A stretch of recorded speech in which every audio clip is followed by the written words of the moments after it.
Rick, what do you like about what Freddie gave y'all defensively the other night? I thought he did. I thought he came in and did that. And again, I thought, one, it was the best really prep he's had prior to the game. I thought he was really locked in, asking questions from coaches about not just what they do, but also wanting to know, make sure he knew what we were trying to get done. And that's obviously a great sign. And again, I hope he can continue to build on it.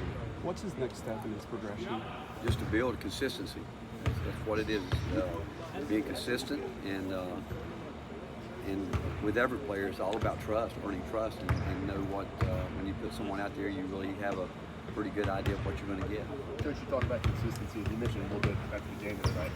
And I don't mean to harp on these guys, but with Josiah and Santi, are productive on the road. How tough is it for you guys? It's tough, but again, consistency comes in a lot of different shapes and forms, and it's just details. It's getting down to games, whether you're defensively, you could be a step really that far out of your gap, be that far away from the guy when you don't block him out. You could be that far away from when you should get a rebound you should have. It's all about details and competing, but again, we need everybody. I mean, there's so much balance in the country that again, we've seen that all year, from the beginning of the year, that on any given night anybody can win. But again, we need those guys to do what we know they're capable of doing. You talked about the arm bar the other night. Did you see anything else on film that can maybe help Jonas to No, they have to do that. They were just giving into it. I think they were worried so much about him spinning off that they know that he loves to go baseline, and I think they were too conscious of that. But when he kept getting back inside, and they were giving up an angle for him, can't do. Obviously, we want people to have to shoot over top of us, and that's when Jonas' length is at his best, when it's close to the rim. Our guards actually did a pretty good job keeping him because we got blown and had leverage, but we need our post guys to do that. Where does this team still need to improve on the road? I don't care we're at home or on the road. I don't think that matters. It's about winning, and it's about you're going to be in close games whether you're here on the road, and you've got to execute. Anytime you come down the last 4 minutes of the game, it's going to get down to execution on both the defensive end and the offensive end. What stands out about Georgia? Well, one, they've got to be a confident team. Obviously, they've won 10 in a row. They're off to a great start, shooting the ball well. I think they really have gelled in the fact that they know exactly how they want to play. A lot of one-on-one. They get Mike's done a great job of putting them in position where they're confident and know that they get into their offense quick. If they, of course, it's a good shot they see opening, they're going to take it. And Mike's a terrific coach, and I'm not surprised with where he's got the program. How nice was it to see Dalton kind of get back to his offensive rhythm? Well, it was good. I mean, obviously, we need that. And, again, we need him to continue to, consistency. We need that. We need to get everybody going with it. And I do know he's making a conscious effort to try to be better defensively, and we need him to do that.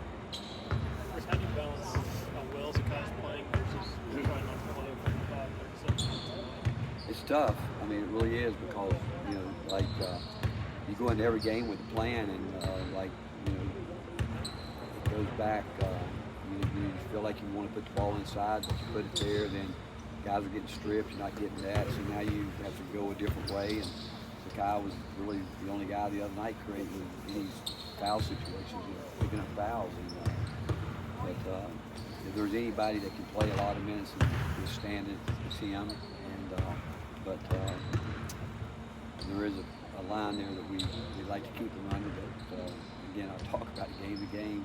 We got to try to win that game, and we have to do what we have to do. Does that create more urgency for the older guards to kind of figure it out? Well, yeah, you'd like for them, but it goes back to that word we keep talking about, consistency.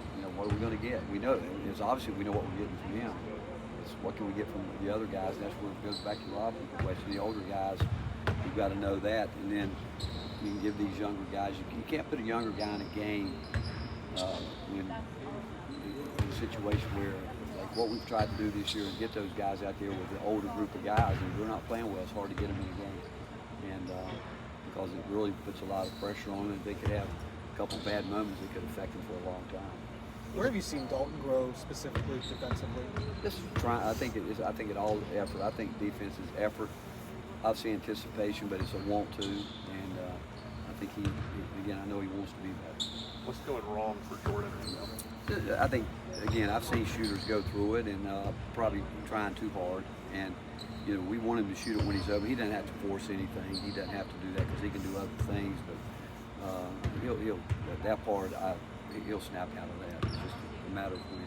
What's the best route defensively to take when a team can spread the floor and has 4 guys who are shooting 36% from 3? Well, we've dealt with that a lot the last couple of years. I mean, you know, you go back and look. There's a lot of teams that are doing that, and got to be able to, you know, do a lot of different things. You know, they're against pressure. They get into a quick ball screen a lot, and they spread you out, and they've got guys that are going to shoot the ball in the open, and it's tough.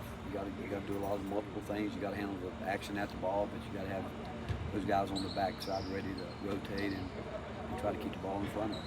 Coach, with as much as you got out of the press the other night, you think about making it more than just a wrinkle, or is that No, we try. We go at 24. I mean, we can do it. You know, depends. I mean, again, every game you take on personality with it. I mean, if you do it all the time, people. I mean, I can tell you when we played against pressing teams, normally we'd try to press them back, but when you know what's coming all the time, you can deal with it. Like we knew they were going to go out to their 2-2-1, but and again, it didn't affect us at all because it's there.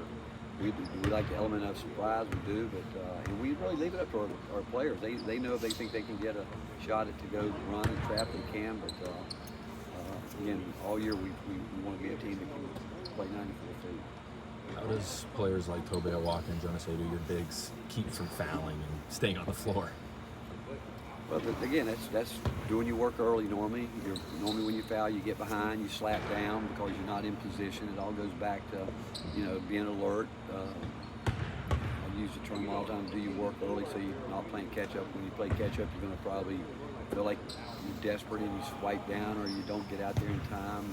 You hit somebody, hip check them, whatever it may be, and it's just alertness and it's, again, it's attention to detail.